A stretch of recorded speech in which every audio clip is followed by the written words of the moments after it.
আজকে খুবই ট্র্যাডিশনাল একটা বাঙালি ডিশ ট্রাই করতে যাচ্ছি for the very first time. তো আজকে আমরা আলু পোস্ত বানাবো। আমরা আজকে পুরো রান্নাটা সর্ষের তেল দিয়ে করব।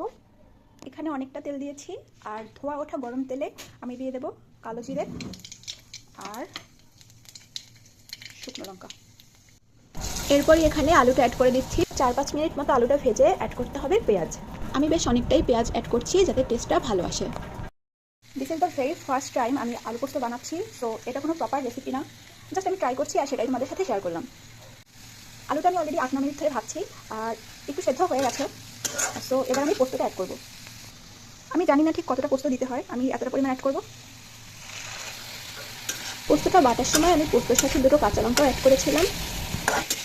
শুরু থেকে আমি কোনো লবণ ইউজ করিনি, সো এবার আমি লবণ দিয়ে দেবো। হলুদ গুঁড়ো অ্যাড করে দিচ্ছি, এটা টোটালি অপশনাল। আর একটু পোস্ত বাটার জলও অ্যাড করব। এরপরই আমি 5 মিনিট করে ঢেকে ঢেকে দুবার রান্না করেছি অ্যান্ড আমার আলু পোস্ত রেডি। যদিও আমি এটা প্রথমবার বানিয়েছি, কিন্তু এটা খেতে অসাধারণ হয়েছিল।